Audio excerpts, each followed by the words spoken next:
Welcome to the Digital Business Evolution Podcast, a place that you can now call home. I know you're creating long-lasting impact in this world, and you absolutely deserve the time, location, career, and financial freedom that you desire. I'm here to guide you with proven strategies, tools, and mindset hacks that I've taught to thousands of business owners. You'll also be hearing from exceptional guests sharing stories of their own personal and business evolution. My name is Jessica DeRose, and I'm here to teach you what I'm learning. We are all inherently worthy, regardless of the number of degrees, awards, and accolades that we've collected along the way. Grab a notebook, a coffee, and enjoy the show. Hey, I'm jumping on real quick to let you know about a really cool opportunity to work with me completely for free. So every Tuesday, I'm offering coaching over texting. And that means the first 10 people to text me on my number and ask me a question, I'm going to coach them back completely for free. Voice memos, long form text, it 100% is me. This is the stuff that lights me up most in my business. So your questions can be anything from business to strategy, working with your spouse, RV life. Really, there are no questions off the table. You just need to make sure that you get it in quickly on Tuesdays because I am only coaching the first 10 people. So my number is 973-358-7836. This is for US numbers only. Make sure on Tuesdays you text me your questions. I'll get you your answers, and you'll be added to my text community where you're going to be getting different texts from me throughout the week. Strategies, motivation, all the things. So 973-358-7836. Can't wait to hear from you. Hello. Welcome back to the show. We have one of my favorite people here today as a guest. It's a super surreal feeling, to be honest, because this woman has been a mentor of mine for like 7 years. And she was my actual coach for like 2.5 years. And we've just built a beautiful friendship. And so it's just crazy to think that she's here on the show. Welcome, Miss Amanda Bucci. Thank you so much. And now we're friends and it's the best. Yeah. Oh my gosh, I love you too. So if you don't know Amanda Bucci is a business coach, creative entrepreneur, influencer, author, and co-founder of the quiz, The Entrepreneurial Archetype, and the EA Universe, a platform to help entrepreneurs create more effortless success by understanding themselves and operating from that space. She helps digital entrepreneurs and creators start, grow, and scale their businesses using strategies rooted in self-awareness, values, alignment, and transformational healing. People come knocking on her door to learn how to access, hone, and leverage who they are at their core to build the business and the life of their dreams. She's coached over 400 clients, served thousands with her courses, and is now infusing those methods into the community. Pulling from 7+ years of real-world experience in the content creator and online business world, her spiritual psychology certification, and trauma-informed life coaching training, she's helped hundreds of entrepreneurs create millions of dollars in their work. Just incredible. Yay. Just incredible. It seems so effortless when you say it. I know. Yeah, it's always interesting pulling together a bio of like, what stuff have I done? Yeah. What are the things? What are the things? And it's funny because when I read it, it's all true. And I know you on a different level. So it's so much deeper than that. And just the ability, the way that you have had like evolutions and pivots and transformations and doing it in a very, very public way for so many years and having so much quote unquote success at a really young age. You've just been such an inspiration. I mean, I think I'm 10 years older than you, and you've always been just such an inspiration that has how you move through all of those evolutions and the internet trolls and people just knowing so much about your personal life. So I'd love if we can kind of start there. How did you even get into this influencer creator space?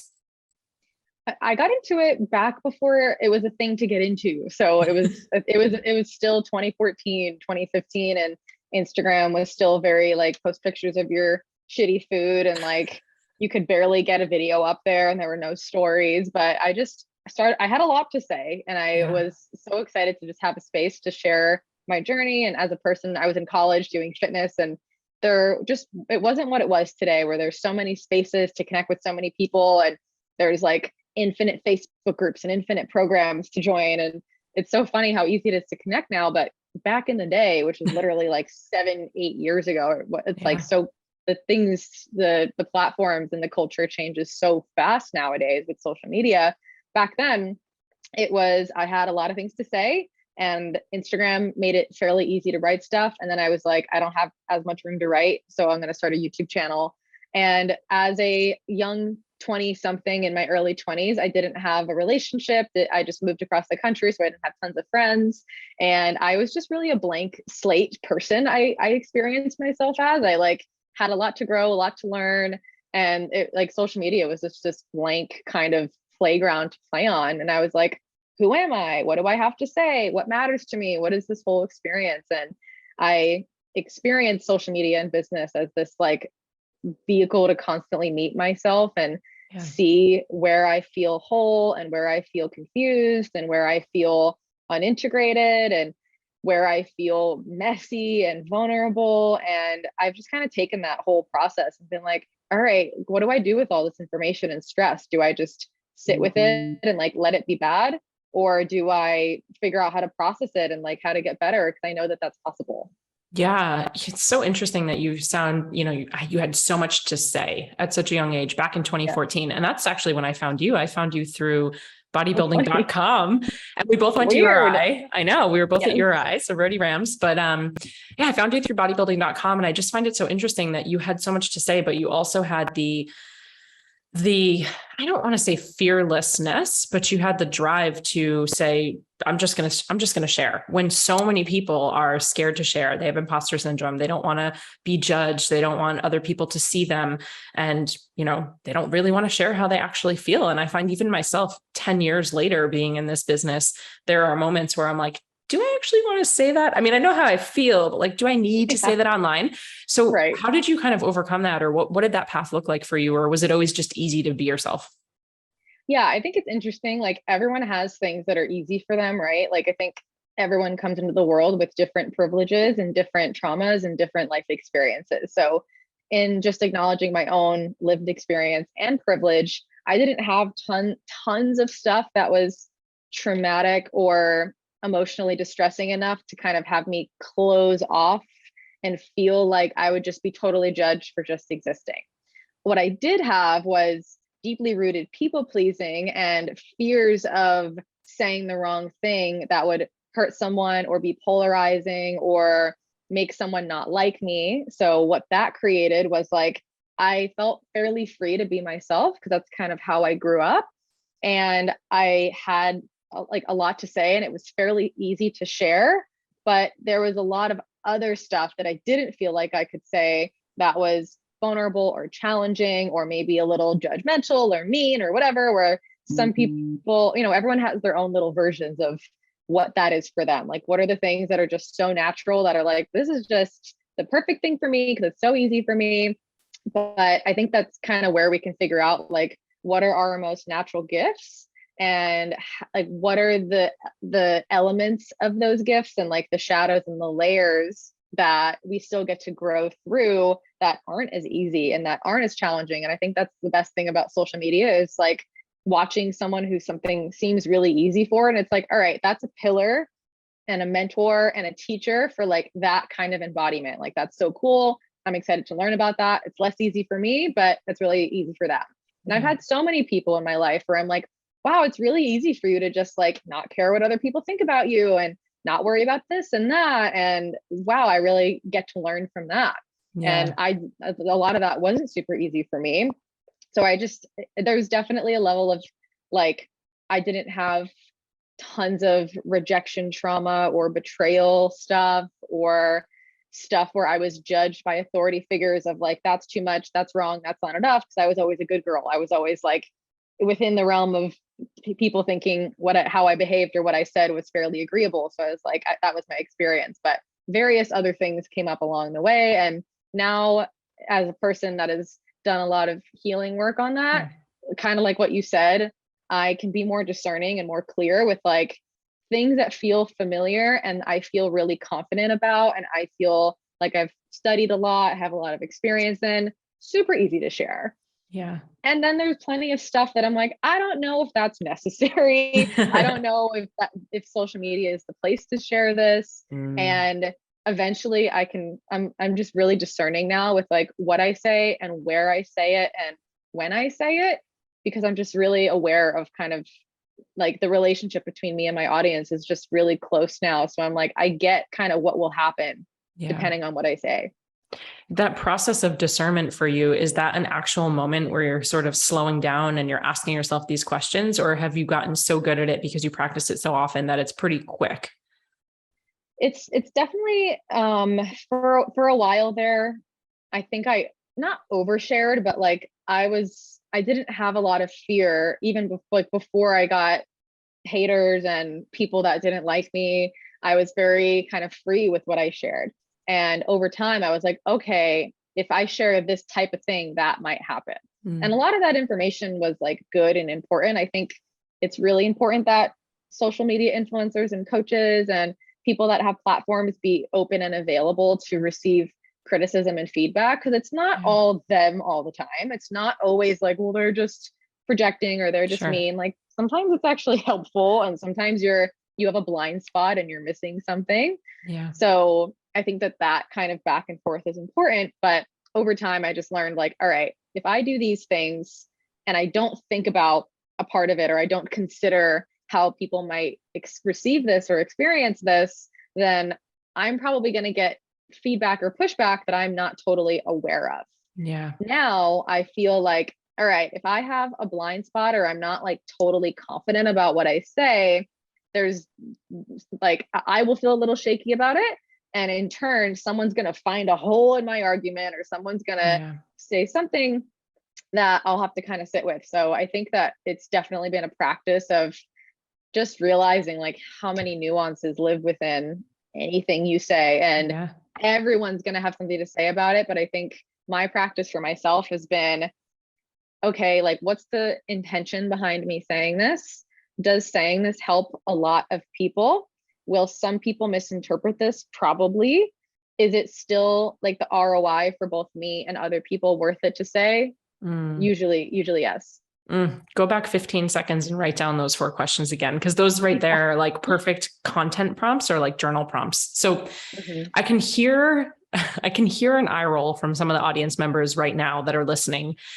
Oh, must be nice. It's so easy Right. for you. The gap is so big between where you are and where some people are. And so I just wonder, when someone looks at you from the outside, certainly how I see you is you're very aware. I didn't say woke, right? But you're very aware, you're very Mhm. conscious.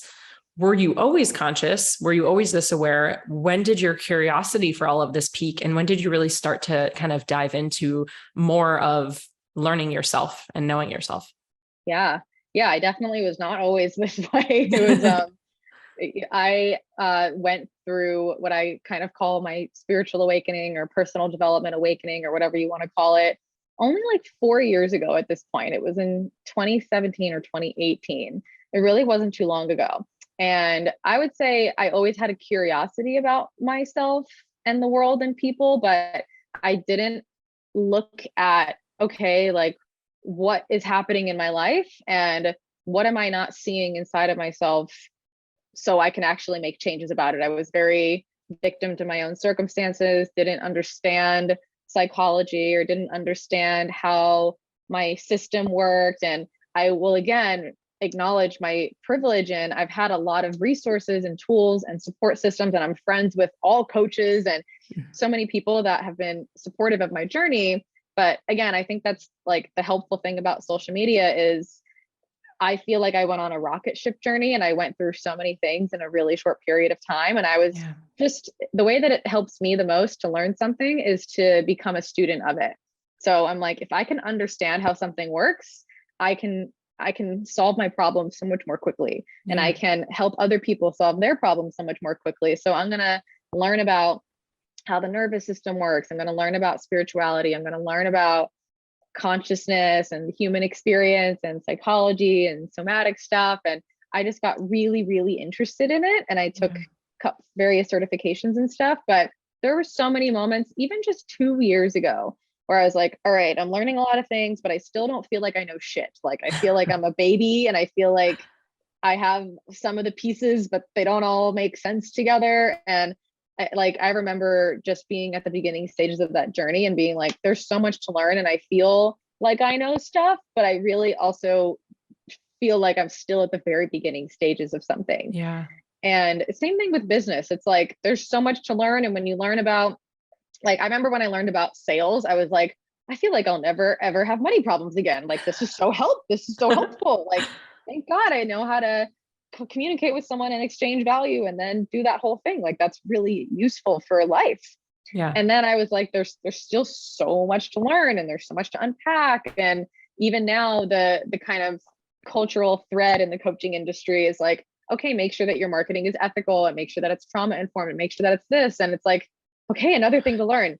Grateful, but so many things to learn, you know? Yeah. So I think anyone who's like maybe feeling overwhelmed or like there's so much to learn, that's life, man. Like, Yeah. that is just I think for anybody, and the thing that's been helpful for me is just extend the timeline that you're giving yourself until you feel like you're an expert.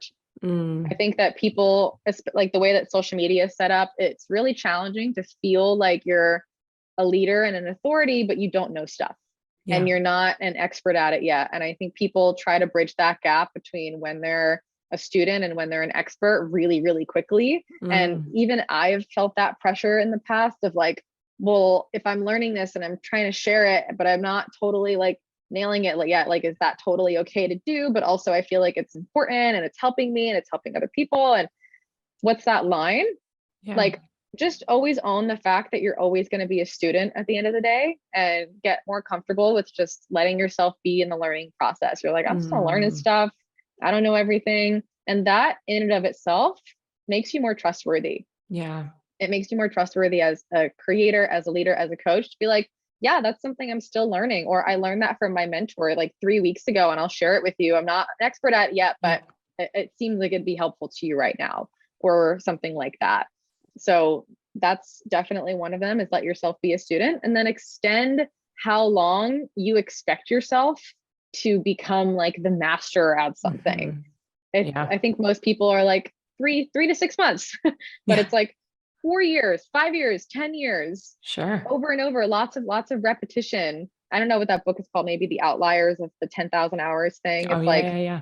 give yourself 10,000 hours and let that be okay. And the comparison element is really where the challenge is, I think, for so many of us. Oh, you brought up so many things right now that I want to go over. No, it's This great. is me with I have a lot to say. I know. I love it. I'm so excited. And I'm so grateful that I finally have this podcast up and running that you and I were working on. It's so funny. Yeah. I'm like, here it is. Here it is. Okay. So let's go back to one thing. We're going to go back to a few. Okay. I have to acknowledge you because you've always done such a beautiful job of sort of giving that disclaimer, for lack of a better term, telling your audience, telling your clients as a paying client, literally saying, I just learned this. I'm still learning how to integrate it. This is how I would do it. This is my belief. And you've always done such a beautiful job of that, which I think does a couple different things. Number one, like you said, you haven't fully embodied it. You're not putting pressure on yourself to become the master. But on the other side of the coin, you have never, in my eyes, appeared to be holier than thou, guru level of untouchable, unrelatable. And I give you so much credit and I acknowledge you so much, because I feel, this is my opinion, that right now there is a lot of kind of guru stuff in the industry, in the coaching industry, in the digital marketing industry. And I don't believe that's really doing anyone a service. I believe it's doing most of us a disservice. So can you unpack that for me for a second and tell me your opinion sort of on that unreachable, untouchable, almost manipulative marketing, or marketing that like the marketing is so good, but then like what's actually happening for the client, and what does that look like? Yeah, I was just thinking about this whole thing this morning. And I think it's something that the clients and the leaders have to be really aware of. Yeah. And it's something called spiritual ego, or just ego in general, right? The ego always wants to either make itself above and superior or below. And it wants to be right either way. And it's essentially avoiding vulnerability, and it's avoiding just the true nature of being a human being is like, I don't always have the answer. And even just with spirituality, for example, none of us know what happens after we die. Literally not one person. Maybe the people that have had near-death experiences have some awareness, but at the end of the day, we're all making up something based on what we experience in the human world. And like the one thing I think about is like, we can only perceive a very small percentage of what the light spectrum is. Mm. How do we, like, what level of ego do we have to believe that we can perceive what all exists in the universe? I think it's hilarious when people are like, this is what's happening. I'm like, okay, cool. Not all right, whatever. So what for the experience of a person that has a big platform, that has a lot of spiritual information that I perceive to be like, close to the truth, or what I feel is like helped me so much. And I'm like, wow, I feel like I have all these codes and these things that are really helpful. And I also have a business. I can see very easily how, like, the fine line between feeling like you have a lot of information and knowing a lot of people will pay you for it, and just being like, yeah, people fucking want this, and I can charge a lot of money for it, and I can make a lot of money for it. Yeah. And the thing that I have to do to make that happen is to tell them, hey, I got some codes and secrets. Come join me and pay. So earlier this year, I had an experience with a friend who is very spiritual, and I perceived her to have a deeper connection to her spirituality than I did. I actually went through a really challenging moment with her at the time, because I was pedestalizing her and I was putting her opinion over my own.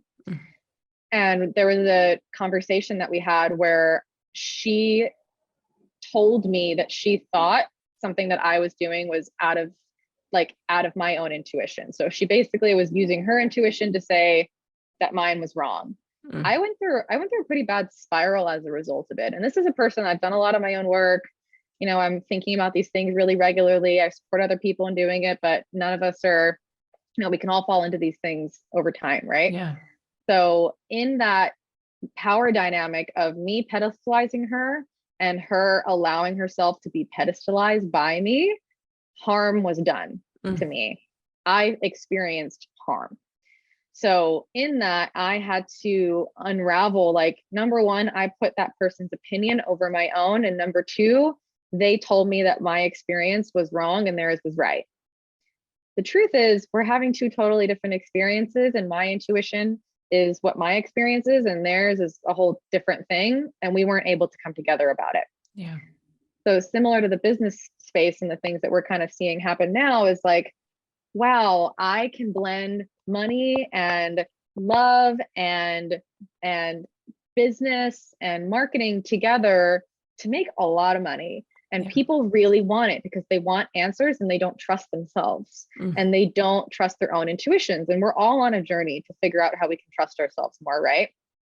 The thing that doesn't help is when someone says, this is what you should do. And then we just let them be the authority of like, great. Blindly follow.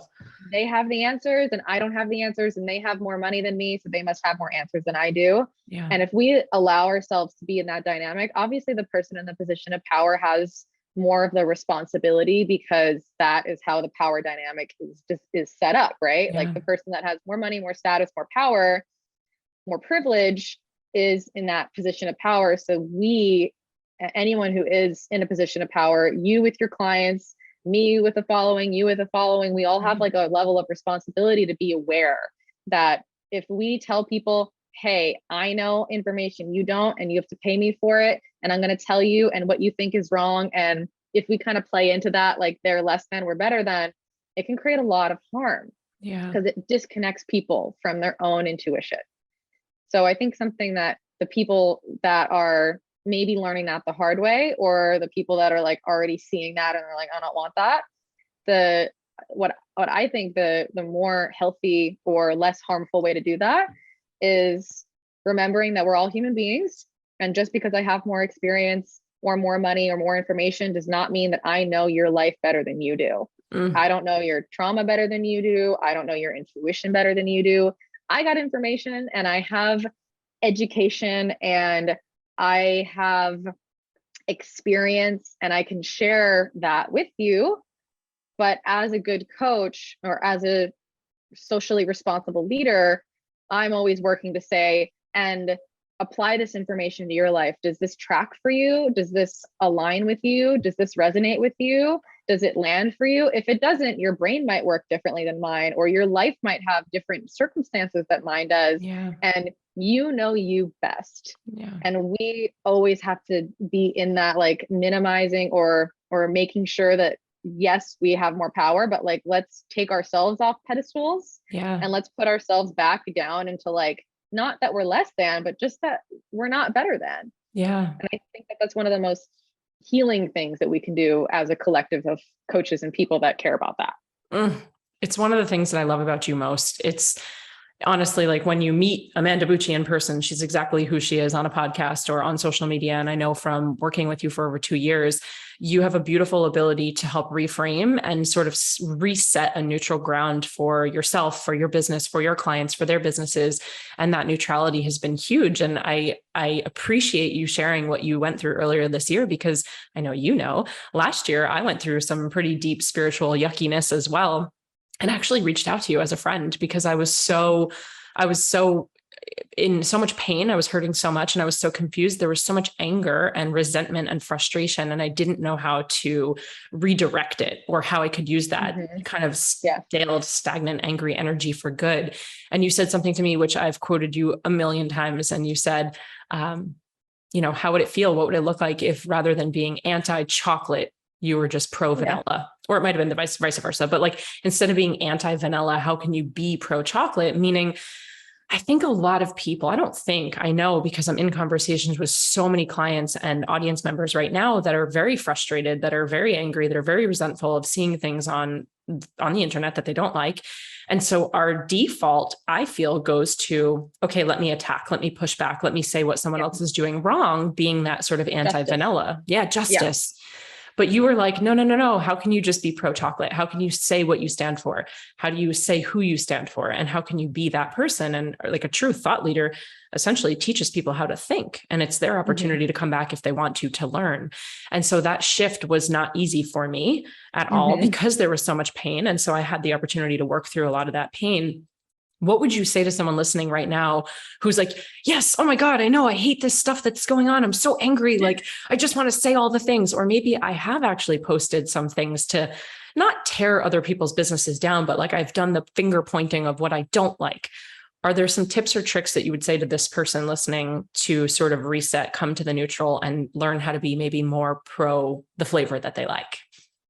Totally. So when we're in pain, the feelings that we have create thoughts, and those thoughts are pretty ugly, like really gross, right? Like if you've ever been like, oh, I have a lot of pain that's unresolved from that person, and I think they're fucking X, Y, and Z, fuck them, fuck this, whatever, right? That's because we have unresolved pain, and that's where those thoughts come from. Yeah. So in being a leader, just ask yourself, do I want to make content from a place of my own unresolved pain? Do I want to be dumping my unresolved pain onto my audience in hopes of supporting them? And maybe there's a world, I think that there's absolutely a world. I've seen plenty of people do it really, really well, where they state the thing that's happening and they kind of call out what's happening in this space. And they are not neutral about it. Like they are justice workers and even have like an anti to the tone of the content. But I've seen it actually be done really well in a way that's like supportive for other people. And I'm just laughing because like I am like an Enneagram 9 and I am a peacemaker on the Myers-Briggs, and like I'm a Cancer, and all of these elements, a Libra, all of these elements of myself where I'm like, it's not my go-to to tear other people down or to be anti, because I can recognize why, but I essentially, my strategy for myself, and it's not for everybody, but I like to just be the living representation of the thing that actually does feel good. And I know that eventually people will either circle back around or they'll come to wherever they feel most safe, right? Yeah. Like they'll feel like if you're judging someone else online and you're like tearing them down, what that can do for the customer, the person on the receiving end, is it might make them feel like their misery is being met and understood, but it also might create a sense of like, well, will my coach judge me? Or will I be called out? And that could be like kind of deeper unconscious awareness. Yeah. But I like to be a space where people can come to feel like all of their experience can be met. Or like, oh wow, I did something kind of shitty on the internet and I think I harmed some people and like I need some actual help or support, like I would like to be the person that those people come to as well. Yeah. And I think that it's a level of like however you feel called to show up. Like I do think that there sometimes you say stuff and it helps you and maybe it helps other people and maybe it's semi harmless or whatever, but there's just a level of like, how can you be a really supportive leader to yourself and to other people, and what's your intention with showing up, and how can you be more of a safe space for more people in the world, especially your ideal clients. So for the person listening who's like, yeah, but I'm supposed to be polarizing, and the more polarizing content that I see, the better engagement it gets.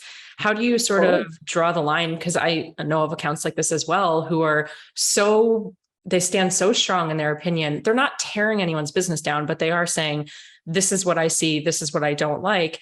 And yet that's all of their content. So they're almost, and then they're selling something. So it's like, they're almost doing the exact same thing, but on the other side. So at what point are you like, okay, cool, there's like a level of polarity and knowing yourself and speaking your truth? And then do we go back to those questions of sort of what's the intention? What's the value for the client?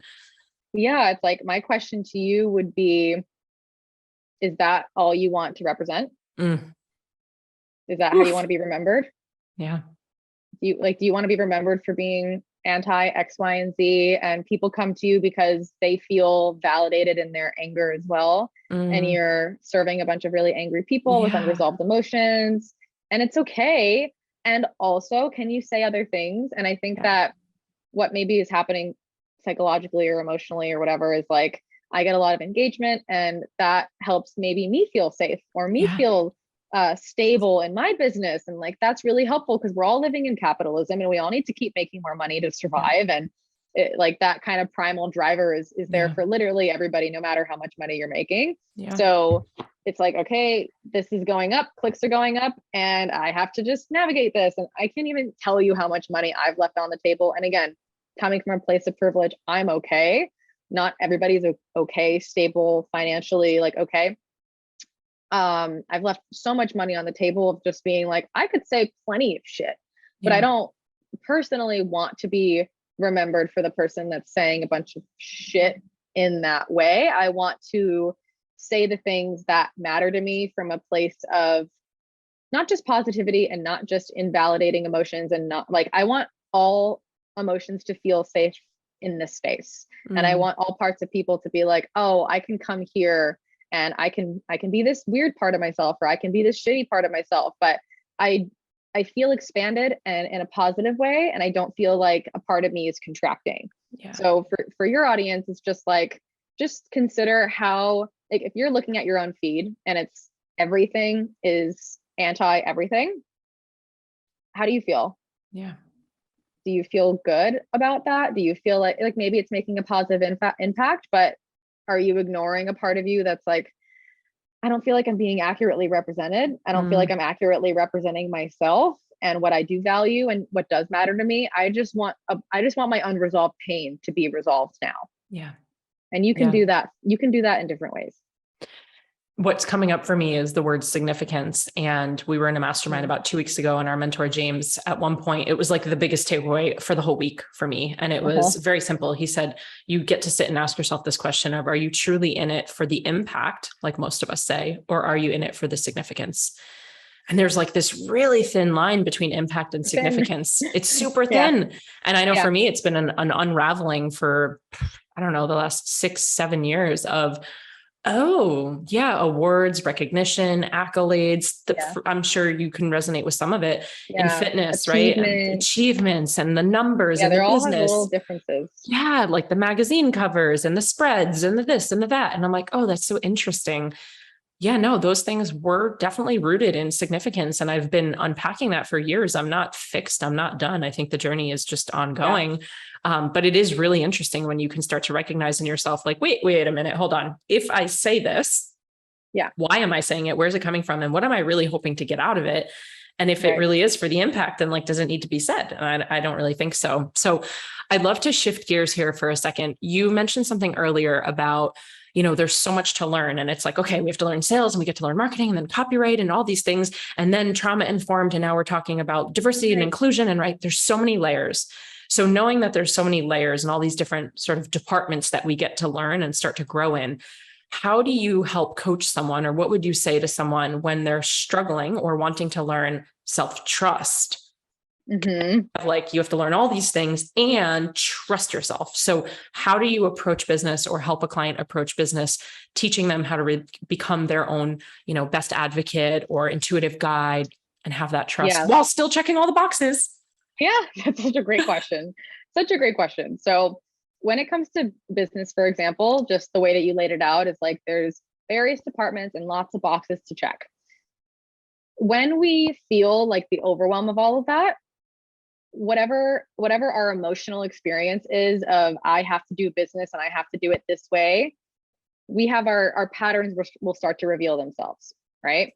So if we're having an experience of business where there's a lot of different departments and boxes to check and we feel not okay for whatever reason, maybe we are experiencing perfectionism or people pleasing or overwhelm or lack of self-trust, or we're pedestalizing someone else, that affects how we do that whole process, right? Like you can have person A and they can be a person that's maybe done some of their inner work and they've developed a sense of self-trust and they've worked on themselves and they do the process of point A to point B, let's call it 0 to 6 figures, wildly differently than maybe someone who hasn't just yet. And it's okay, because the same thing with relationships. You don't have to be totally healed to start a business. I definitely wasn't. I've definitely made impulsive decisions. I definitely went very fast without integrating skills. And I got really burnt out as a result of that because I felt like I needed to have all this stuff to be respected. And I wouldn't be respected if I didn't do all this stuff really quickly. And I got looped into my own patterns and my own conditioning and comparison with other people.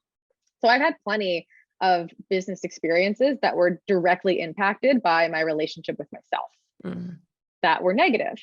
Yeah. So all we're really doing is, okay, what's going on right now in my business? And how am I showing up to it? Let me check off my sales box, for example. All right, I got to learn how to do a sales call and I don't know how to do it. Or maybe I know how to do it, but I have to do it for 30 people now instead of 10. And like, what's that like? There's a strategic element to that. There's education, there's learning. I'm still like, I'm really busy. There's lots of stuff to do. But if I can see a pathway where whatever I'm doing is unsustainable, or I'm feeling really shitty about it, or I'm not experiencing a level of like internal confidence and peacefulness with it, there can be some inner work to do there. So it's really just about realizing like business is its own thing. Business is its own version of practical application of skills and education and systematically building something out of nothing that adds value to the world. And then how you show up to that and how you experience it in the process is either going to last you for years and years and years, or it's going to burn you out and you're going to be like, all right, something was wrong. Something went wrong. So a really easy, simple way to start developing self-trust is to ask yourself, what are my needs? Like, what do I need on a basic human level? Yeah. Do I need some space? Do I need to slow down? Do I need to educate myself? Do I need to hire mentorship? What do I need as a person? Okay, I can trust myself to take care of my own needs. I can trust myself to even consider that I have them and to choose them and not override them for the sake of like making sure I'm spending my time doing the thing that's going to make me money. Yeah.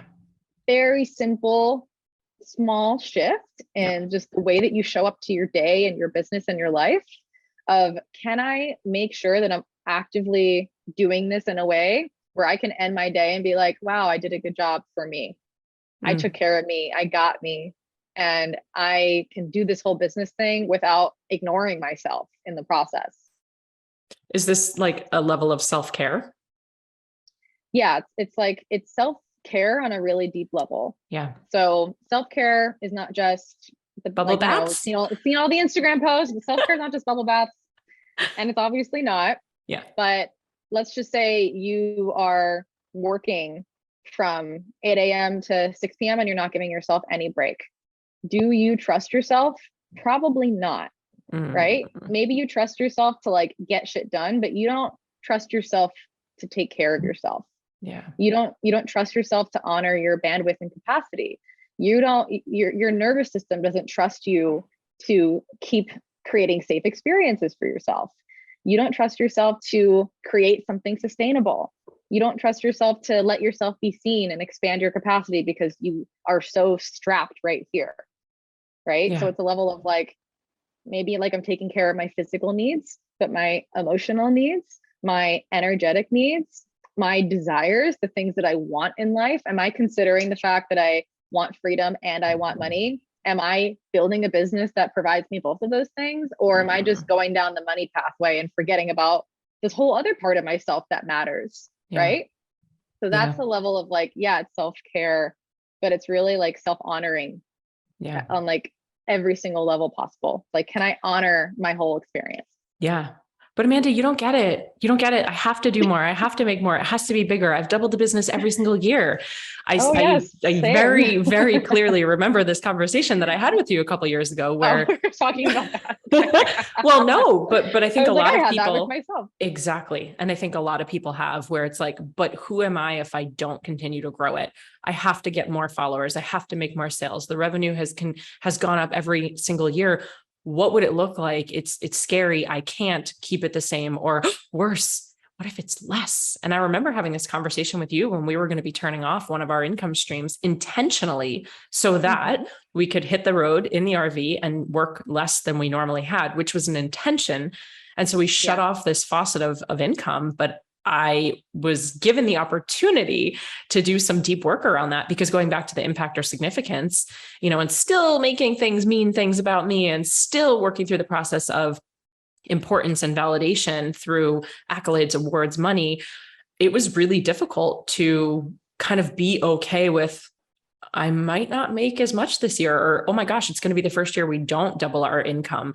And then what am I replacing that with? And when it, for us, was replacing it with time together and exploring the country and taking more time off and really honing in on those systems. I mean, we took 18 months of slowing down to speed up. And when we were in it, it stopped. Now you're like killing it.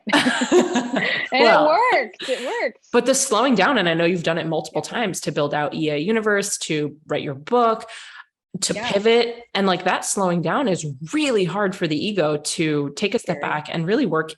There's in the business and on the business. And for us, it was like 18 months of let's actually fix and plug some of the holes. Let's make sure that the cogs are all working and the gears are clicking together, because if we don't, then we haven't actually built a business machine. We haven't. I am the machine. And so while we've hired people, we didn't actually build the machine to run. Now we're all just doing different things. And so man, that ego work is tough to say, I am actually going to slow down. We are going to make less money this year. And I know you've experienced that as well. So any tips or tricks or sort of journaling prompts for the audience, that would be great. Yeah. Yeah. I love that we both went through it too, because it's not like we just did this really easily. Like I had to let go of the whole 7-figure entrepreneur thing because I was like, I thought that was something that made me important and significant. And I thought it was a thing that I needed to have. And I realized I need to let that go so I can actually tap into my deepest gifts and skill sets and choose to build something that is going to last way past me. And I think that one of the best things in the world that you can do, if this is maybe even where you're at, or you don't want to get to this place, is to start unhooking yourself from any part of the industry on social media that's making you feel like you have to be in this little bubble of people that do this pathway, that, you make this amount of money. And I'm like, it's this really linear thing. Like I call that the honeymoon stage of business now, where I'm like, I've been married to this business for fucking 7 years. Like we're not in that honeymoon stage anymore. That's cute. But this is the real thing now. Like what does marriage require for a business? It requires like a foundation that's solid. If you don't have a solid foundation, maybe you think you do. I thought I did, right? I thought I had like everything that I needed to scale a business. What I didn't have was a really deep connection to that being the business that I was going to scale. I thought I had to scale it, and I realized as I was doing it that that wasn't really the business that I wanted to scale. For me, I want my coaching business to be free flowing, and I want it to basically be whatever I want it to be, because I realize that I'm a person that grows a lot and changes a lot. And I kind of need my business to match that. And like at the end of the day, my personal brand ain't going to be that thing that's just the same. It's just not me. Yeah. And I had to come to grips with that, because so many other people have built 7-figure businesses through their personal brands where they keep going, and it's kind of that same pathway. And you get a lot of momentum that way. You get a lot of like brand recognition and people who trust the products and the offers, and it just starts building on itself, which you're experiencing now with Empower and everything, which is so beautiful. But I had to be like, all right, I feel pretty clear that that's not going to be me for my personal brand, but I do financially want that thing that can last me a long time. And I also want to write this book that maybe financially it'll be fruitful or not, but I want to do it to contribute to the community, and I want to do it for myself. So if that's where you're at, it's just that kind of unhooking, and it's not easy. It is not easy, because you're like, oh, I think I need these things so badly, and I need to be recognized by all these people as this type of person.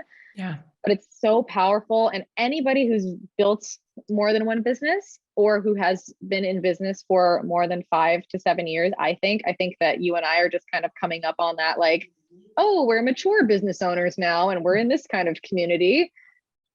People like be behind the scenes and do your thing. Like make it a machine, do the foundational work. It does not take a short amount of time. I've been reading even books by startups, because I have a tech startup now, and I'm like, I've invested a lot of money and we're still pre-revenue in a lot of ways. And is this normal? Because coaching industry is not. And all the tech startup people are like, you got to keep going for like 3 years before you turn a profit. I'm like, okay, that's normal, I guess. Yeah. I mean, Amazon, it wasn't tech necessarily, but there were like 11 years before they turned a profit. And then we have clients coming into these 12-week programs who are walking out like, where's my 100K? Yeah. I'm like, what? And could you imagine? Because in the actual like stock market, I think it's 5 to 7 years. If you get a return on your investment, or like a 10% bump or something in 7 to 10 years is like good. That's really good. If you make that like 10% in 10 years or whatever it is. And then you're like, you invested a couple $1,000s into a course, which is assets you're going to take forever. Those are skill sets that you'll take forever. So that's now part of who you are.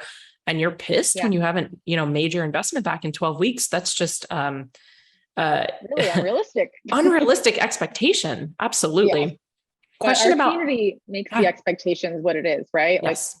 Like so many people are talking about like, hey, we have to make these expectations of business realistic. And I think if you are really good at what you do, you're an expert, you're integrated, you're embodied, you can totally start with high ticket everything and like do it that way. And it can be kind of easy from the get-go, but that is just one like specific way to do it. And sure, mathematically it can happen, but it is not going to be the thing for everybody or for most people. Yeah. And I think that's what we have to like totally change with the space is like, for most people, it's going to be slower. You're going to have to work through a lot more things. Take your 3-month timeline and turn it into at least a year. Yeah.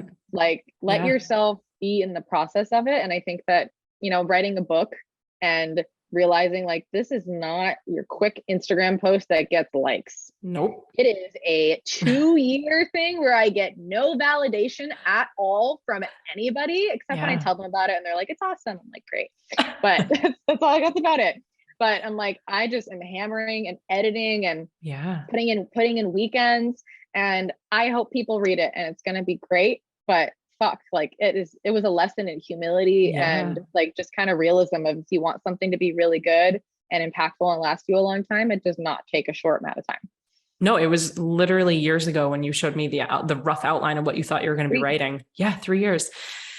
Oh man, I could literally talk to you all day. It's so interesting too. This unhooking, I have a question about the unhooking, but also the timeline and all of it. Let's do it all. Yeah. So as someone has unhooked, as you've said, you've unhooked after having the quote unquote success and after having the followers and the validation. I'm not sure if you had to unhook from things before. Do you think it's easier or harder for someone to unhook from something once they've had it? Like, is it harder to let it go once you've had it? I don't know that answer. I think that sometimes I think people have to go through it to experience it. it depends on where you're at, and it depends on, I think, the people you get exposed to. And like, if you're exposed to this type of conversation, you're significantly more likely to unhook earlier, right? But if you're not, like I never was, I don't know if anybody could have convinced me to slow down unless I was kind of in an environment of other people who were doing something similar, and I was given permission and I was asked the right questions, and someone helped me get curious about myself. And I could have maybe avoided burnout and maybe not reached the 7-figure mark and maybe would have done it slower. Same thing with fitness clients. Like, maybe they don't have to lose weight and realize that they don't feel fulfilled at their lower weight to realize that it's body image and relationship with body and healing and trauma. Maybe, but maybe not.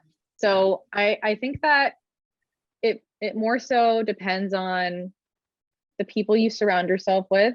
Like, are the people you surround yourself really in their own egoic, which again, it's not a bad thing. It's just a kind of particular way of being where maybe you're not aware of your growth yet, or maybe you don't want to look at it, or it's really deeply ingrained. Like, we all have an ego. I have an ego still. You have an ego still. Yeah.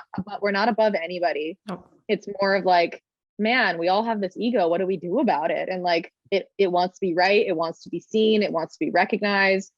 It's protecting us from pain and vulnerability and shit. Like, I have to work with that. And what does that look like? And that means I have to be vulnerable. I have to see myself. I have to hold myself. I have to do work. And that's going to be tiring and energy draining. And it might require money and therapy and all these things. Right. Yeah. So I don't judge where anybody is kind of at in their process. And if I see someone in their ego and I'm like, yeah, like you might have to kind of keep going on that track until it gets really bad. And then your experience of yourself and your business is like, I can't do this anymore. And then, welcome to this side of things where we let go of a lot of that need to be looked at or seen, or need to see yourself in a certain light to feel okay and to feel worthy and valuable as a person. So it may be true that you have to go through it. It may not be. I think I've seen a lot more people realize that they don't have to get to a certain place to realize their worth and their value inherently.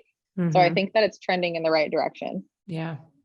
You said something earlier, you glazed over the words nervous system, and I would just love to talk about it for a second. So how do you see your nervous system and your business correlate? Yes.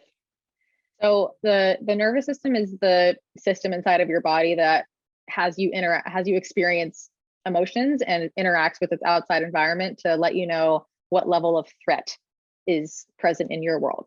So it has 3 different states. One of them is social engagement, which is like where we're at now. It's just really relaxed, really regulated. There's nothing going on. We're not triggered. We're not upset. We're just like good and talking and happy and open bodies and open hearts, and we're feeling good. This is where we all hope to be. Then there's, and I call that, like, let's pretend that that's like 8, 9, 10. Right? Like on a scale of 1 to 10, you're like 8, 9, 10. I'm like, I'm pretty happy and I'm good. And I'm mostly okay. And I can do a lot of things and I have a lot of resilience. Somewhere between the 4, 5, 6, and 7 arena is fight or flight. It is the sympathetic nervous system. It is when you're feeling activated and triggered, but you're still able to be kind of mobile about it. So it might look like anxiety and fear and running away, or it might look like anger and forward motion, and there's a level of that happening. So there's a lot to kind of go into about that, but I'll just keep it at that for now, of just recognizing that that is basically a step below social engagement, and we can go in and out of those states regularly, but there are ways to regulate it, right? So if you have anxiety, you've probably gone down a path of, how can I adjust my anxiety or regulate my anxiety? Okay, I'm learning how to breathe more intentionally. I'm learning how to move my body, get in the sun, maybe process the root cause of where this anxiety stemmed from, all of that stuff. And then there's the final state of the nervous system, which is the numbness freeze state, which is the 1, 2, 3. And that's usually depression, dissociation, suicidality, things that create a level of immobility, and I can't, and I don't have access to my ability to do stuff. So that's a little more difficult to get out of, but it's like another, like, think about it as climbing rungs on a ladder. And there are different tools that you can utilize to help you go from 2 to 3 and 3 to 4 and 4 to 5, and then all the way back up. And when you learn that, I think that was one of the most profound things that I've ever learned maybe in my life, where I was like, oh, I can learn stuff to get myself back to social engagement. And I can learn stuff to get myself out of a state of numbness and dissociation or anger. Like that's really helpful. That's really useful because business can activate a lot of stuff. Yeah. It's interesting. I've done lots of work around this as well. And when I was struggling a lot in 2021, I kept telling myself, like I was doing the things, I was using the tools, the breath work, the meditation, the cord cutting, the journaling, and it was getting to a place where I felt like I couldn't get out of it. And I would tell myself, like, it's like I was trying to tell someone who's having a panic attack to breathe, to calm down. And so as much as I was almost like the awareness was worse because I was aware that I was aware, and it was driving me crazy, and I was doing all the things and using the tools. And so I finally had to surrender. And it was after like months of this pushing and this heaviness that it was surrender or trust or faith or whatever the word is for you. And for me, it was just finally surrendering to like, this might not be happening as fast as I want it to, like going up that visual ladder that you created for whatever reason. Like I just couldn't reach the next rung, or my foot kept slipping off like the bottom rung that I was standing on. And rather than judging myself and getting super frustrated with myself, it was like, finally, I just had to like stop on the rung that I was on and just like let my arms rest for a second and shake it all out. And then it was like overnight. As soon as I let go. Yeah. Yeah. I mean, it's such an interesting thing. Like, I think, so a lot of these tools and things, like we can get really caught up in minds, right? Yeah. Like we're trying to do body-based stuff, but then mentally we're like, I should be going faster. And it could be the same with business or fitness or relationships or anything. Yeah. But what a beautiful, and to me, surrender is like, I guess what I would put in like the spiritual bucket of like, this is a totally different way of doing things than your typical linear kind of check this box, take this action, get this result. It is let go of attachment to how quickly it has to happen, to the story you're making it mean about why it's not happening faster.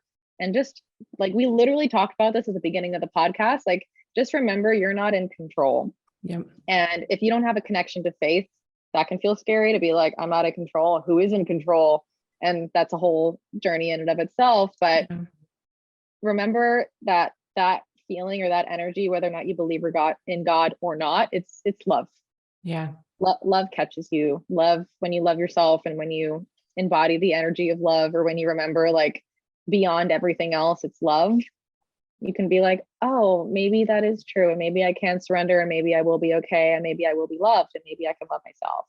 And like, I think that, you know, in the midst of all of the mentalizing and intellectualizing and the different tools and all the things, I think love is one of the most underrated tools that not many people are talking about it, but it doesn't sell.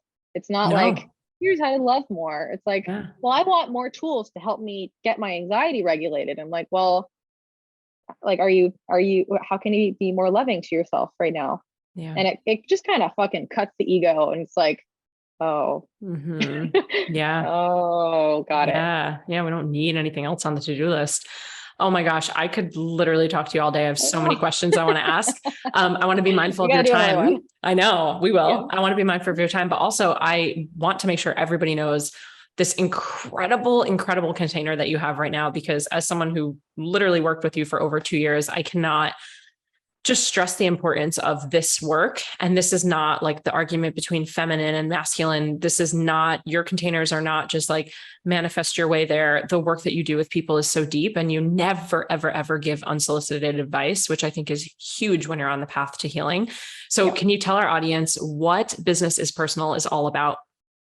Yeah. Thank you. Thank you so much. I'm so excited about it. And I hope it'll be one of those programs that lasts a long time, because it is one of the most important things for entrepreneurs to do because of all the reasons we've talked about. So the vision for the program Business is Personal, it's a 6-month emotional and energetic growth, intelligence, and support container for business owners. And it's essentially designed to be it's like, this is a space where you can have the conversations like this, where maybe in a business coaching space, I know when I did primarily business coaching, there's so much to teach and learn that it's really hard to like give everyone room for all of the things that they're experiencing as well, because you only have so much time and space on the calls and the curriculum. And it's like, I think that it deserves a whole separate space, right? Yeah. Like it obviously it's helpful to get it all in at once, but I wanted to create something that was like just primarily for that. And sometimes you can talk about things with your therapist. It's not therapy, it's definitely coaching, but sometimes therapist doesn't have the context or the experience of what it's like to be a business owner. And there's definitely things that only therapists can support with and not, a group space. But in this kind of way, the goal of Business is Personal is to teach people how to reframe the way that they view business and how to make sure that they're allowing their various parts of emotional experience, of ideas and energies and brainstorming and learning how to decondition themselves from the things that are not actually helping them and come out the other end. Like, I got myself, I can trust myself, and I am my own best business coach and advocate. I could definitely use help with strategic information-based, education-based stuff. Like, I don't know how to do a funnel. I'm going to find someone to teach me, but I don't need other people to tell me how to live my life or what choices I should make, because I know how to process myself. I know how to be my own best advocate.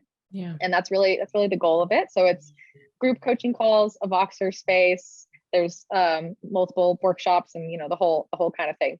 So just incredible. Where can people find out more about it or talk to you about it? Hit me up in the DMs. I want to talk to everybody as much as possible. And the link is amandabucci.com/businessispersonal. Awesome. And we'll definitely be sure to put that in the show notes. Any other projects that you're working on right now that you want to share with us? Any other exciting things?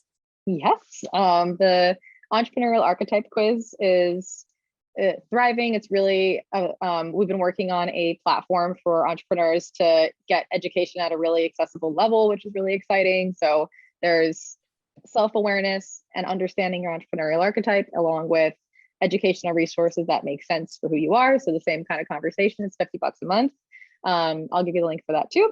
And then my book is coming out next year, and Mike said that we can do a second podcast. So 100% we're doing it. I can't wait to talk to you about it. Great. Amazing. Well, before we wrap the show, just going to end with a couple quick questions. You ready for a rapid fire round? Great. Yes. All right. What are you currently reading or listening to?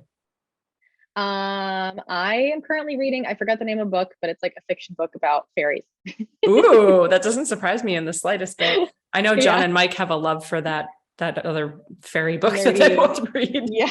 The dragon book or something. Yeah, exactly. My brother reads it too. They're obsessed with it. What's your favorite meal on earth? Chicken fingers and fries. Yes, that makes me happy. Which is your most favorite tattoo and why? This one that says nonsensical. So it basically represents everything in the unknown world and just remembering that we don't know everything. Yeah. Best piece of advice you've been given? Best piece of advice I've been given is to be more loving. How can I be more loving in any given moment? From my spiritual psychology professors. I love it. If I were to cut you a check tomorrow for $50,000 that you had to use in one of your different business capacities, where would you put it? How would you invest it? How would you use it? Archetype, 100%. That is a tech company that needs a lot of people, team, tech development. So it would go directly into like community support for the entrepreneurial archetype community and paying creators to keep adding content to that space. We want to curate the best educational content for entrepreneurship and have it be accessible in that space. And then other tech developers to make things go faster and better. Yeah, so cool. Good question. Thanks. And then our final question, we always end with this. So we believe that your business is a reflection of you, and it will only grow to the extent that you grow, as well as only grow to the level of problems at which you're ready to manage and handle. So what is your next evolution? It could be business or personal. My next evolution is expanding into being more visible again. So for the last couple of years that we talked about, I've been head down building things like writing my book and building a second company. But as my book comes to life and as Archetype comes to life, I am going to be getting back into the podcast game, getting back into the connecting with a lot of people and networking again, and just having conversations like this more and more and more. And I haven't done that in a couple of years. So I'm excited to kind of get back into that space, but it'll be a whole different energy and expansion. Like book is very here with your words and your laptop. And then that is very like, how many people can I talk to this week?